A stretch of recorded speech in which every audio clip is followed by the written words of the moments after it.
second season of this episode as we talk about personal finance and life in general. We have in our show today Mr. Efren Cruz, who's an expert in investments and personal finance. We would like to talk about the pooled funds. Is it still safe to put your money there? How does the pooled fund work? Is our mutual funds, UITF, and variable life insurance viable investment vehicles for those who want to save? Let's learn more from our expert, Mr. Efren Cruz. Welcome back, Mr. Efren Cruz. It's nice to have you back on the show. Thanks, man. We're now on season 2. Yeah. And the last time we talked about financial stress. Okay. But now let's be a little more forward and a little bit more positive. It's all about investing your money and saving. Uso yun. What's the pooled fund all about? I mean, 10 years ago, when you talk about pooled fund, people are not really so used to it. But today, a lot of people are talking about it. Yeah, that's true. 10 years ago, even longer, when I started in the industry, if you ask somebody if they wanted to invest in mutual fund, they'd say, "What is that?" Yeah. So now, if you look at the many financial planning discussion groups, if you ask a person what he would want to do in terms of investing, immediately he'd say mutual fund. Mutual fund. By work. It's because 10 years.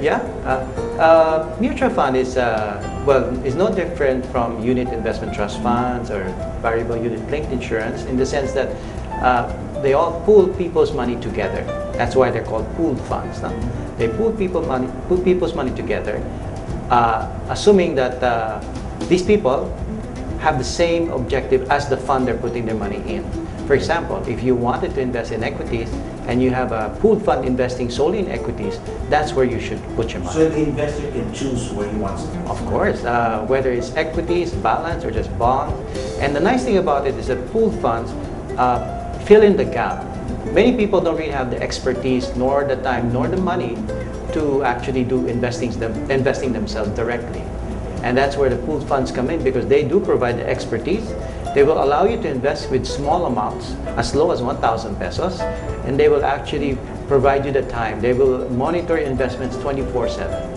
Now, there are many kinds of pooled fund. What are the differences? What's the difference between a UITF, a mutual fund, and then a variable life? Okay. When it comes to a mutual fund and a UITF, they're very similar. The only difference is that one is actually a corporation. That is mutual fund. They are corporations, standalone entities. Unit investment trust funds are mere products of banks. So, having said that, you would come to the conclusion that it may be cheaper to run a UITF because there are no corporate expenses. No? VUL or variable unit linked insurance are products of insurance companies. No? They operate like mutual funds and UITFs, except that they're also products of insurance companies this time around. So it has a life insurance component. Plus the life insurance component, packaged together with the investment. And I know you've been asked which is the best among them.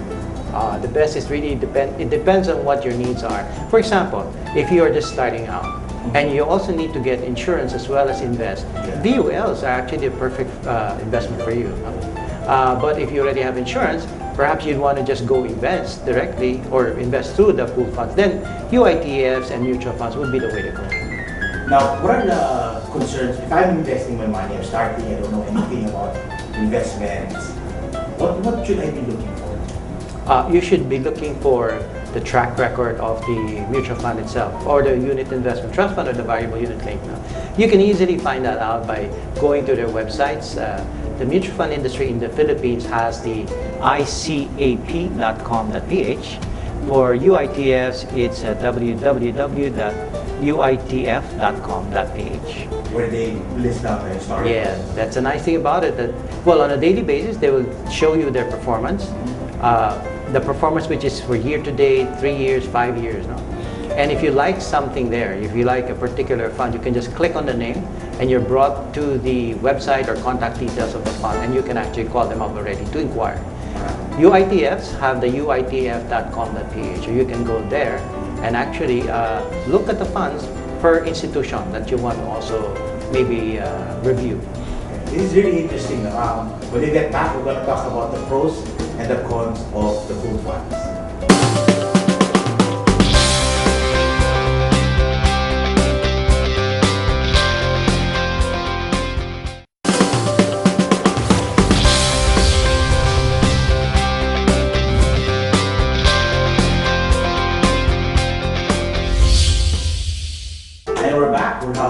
Efren Cruz, who's an expert in personal finance and investments. Thank you. You talked to us about, you told us about pooled funds, and how it works. What are the key advantages of pooled funds? All of them. Yeah. Oh, again, they allow you to come in at smaller amounts, smaller than what you would have to put up if you were doing it directly. So in other words, even if I have, say, 10,000 pesos, Yeah. I'm going to be, my investment will perform just like the big funds? Yeah. Whatever the return is of the fund, even though you put in a small amount, that'll be your return as well. Now, some of the mutual funds, one of them actually allows people to come in with just 1,000 pesos. Wow. UITF is the same. One of the UITFs now came up with a program where you can actually invest with 1,000 pesos. So they normally say, I need to have big money to get investments. Not anymore. Okay. That's Pool funds are really designed for the retail market. That's why they've lowered the entry levels. That's a key advantage. Yes. So talk about the disadvantages.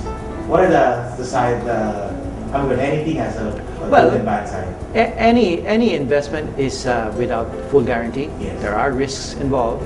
Are these guarantee programs? No, there are no guarantee programs when it comes to pool funds. Not unless you're talking about pre-need plans, which is similar to pool funds. But taking them out, VULs, UITFs, and mutual funds, they're all not guaranteed. You can lose a lot if you're into equities, but at the same time, you can also earn a lot. It's the rule is that the higher the risk, the higher the return. So it's not guaranteed. How about charges? Well, there are charges, particularly with mutual funds and variable unit link. There are sort of entry fees, exit fees. But all of them would have management fees. That's the trade-off. If you invested yourself, there wouldn't be any management fee because it's just you doing it. But since you're having other people do it for you, there's a management fee. And it'll range anywhere from 0.5% per annum of your investment to maybe up to 2% or more. There's a limit also. There's no legal limit. Although with mutual funds, the law requires that the operating expenses of a fund should not exceed 10% of the previous net asset value. In between, say, a UITF and a mutual fund, which one would have a higher charge? For fees? Well, mutual funds, because they are corporations, would tend to have higher fees. Would that mean that their return would be lower? Not necessarily, because mutual funds tend to be more aggressive, especially when it comes to the riskier assets like equities. No? Oh. If actually you review What is it, the reason why? well, because I guess the UITFs are run by bankers, and bankers tend to be more conservative. Yeah.